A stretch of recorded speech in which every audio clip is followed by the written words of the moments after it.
fuck la souffrance. C'est ce que j'ai le goût de dire à la souffrance qui est inévitable dans nos vies. Il faut prendre conscience de ça. Il y a plein de sources de souffrance qui sont inévitables dans nos vies. Et pourtant, qu'est-ce qu'on nous a appris pour passer au travers ces épreuves-là inévitables de la vie? Qu'est-ce qu'on nous a appris pour passer au travers de la solitude que plein de gens vivent? Qu'est-ce qu'on nous a appris pour passer au travers et pas se sentir anéanti face à une peine d'amour ou à une rupture difficile?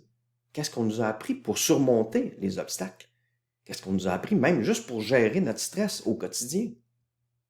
Pas grand-chose.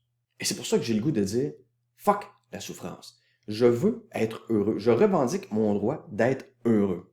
Donc, pour ça, parce que la souffrance est inévitable, mais ça va me prendre des outils concrets pour passer au travers des souffrances inévitables de la vie.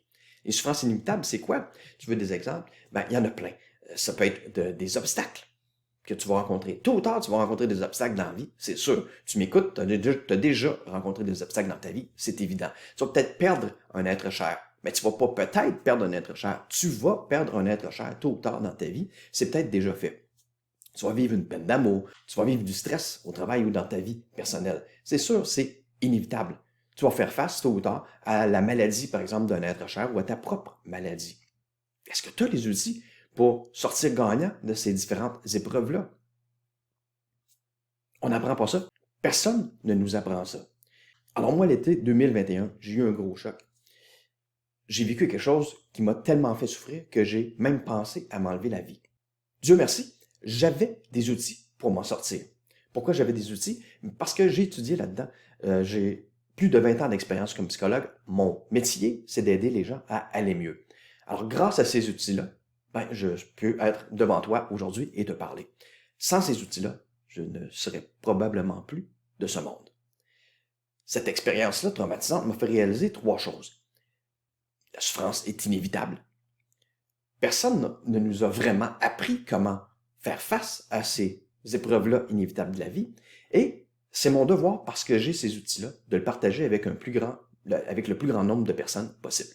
Alors, c'est la mission de premiersoinsémotionnel.com. Écoute, il y a tellement de personnes qui nous montrent ça qu'au Canada, il y a 1 personne sur 4 qui affirme que ses journées sont stressantes ou extrêmement stressantes.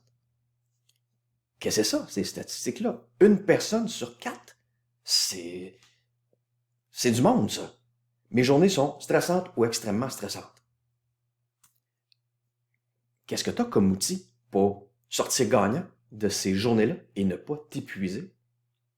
Il y a 10 personnes au Canada qui se suicident chaque jour. Chaque jour. Ça va pas bien. Je le sais, personnellement. J'ai passé par là. Si on avait les outils pour surmonter ces épreuves-là inévitables de la vie, on ne penserait pas à s'enlever la vie. On veut s'enlever la vie parce qu'on souffre, puis on n'a pas d'outils, on ne sait pas quoi faire, puis on se dit, demain, je vais souffrir encore, puis la semaine prochaine encore, puis cette souffrance-là est telle qu'on ne veut pas vivre ça. Il n'y a personne qui veut souffrir éternellement. Mais si on avait les outils pour soulager cette souffrance-là, on pourrait ne pas faire face à des statistiques comme ça. 10 personnes se suicident chaque jour. Dernière statistique, pour les jeunes là, de moins de 17 ans, écoute bien ça, les jeunes de moins de 17 ans, les prescriptions d'antidépresseurs pour ces jeunes-là, ils ne sont pas encore adultes. Là. On leur prescrit des antidépresseurs. Le nombre de prescriptions d'antidépresseurs a bondi de 260%. 260% dans les 15 dernières années au Québec. On n'enseigne tellement pas à nos jeunes comment faire face aux difficultés inévitables de la vie que là, notre solution s'est rendue les prescriptions. À mon humble avis, ça n'a pas de bon sens, ces statistiques-là. Il faut avoir davantage d'outils pour faire en sorte qu'un maximum de personnes puissent soulager plus rapidement les souffrances inévitables de la vie. Puis, apprendre à créer la vie de plus en plus qu'ils désirent. Ce serait cool. C'est ça la mission de premiersoinsémotionnel.com. Alors, si ça t'intéresse comme moi de dire « fuck la souffrance » et de rejoindre un groupe de personnes qui veulent justement faire de leur journée de bonnes journées parce qu'ils ont maintenant des outils pour soulager les souffrances inévitables de la vie et créer la vie plutôt que de la subir, je t'invite à aller visiter le site premiersoinsémotionnel.com. Tu vas y trouver là plein de ressources concrètes. Si tu me connais un peu, tu sais que j'aime pas le flafla, j'aime pas les grandes théories, j'aime les choses pratiques que je peux utiliser rapidement et qui donnent des bons résultats. Alors, au plaisir d'échanger avec toi au premiersoinsémotionnel.com.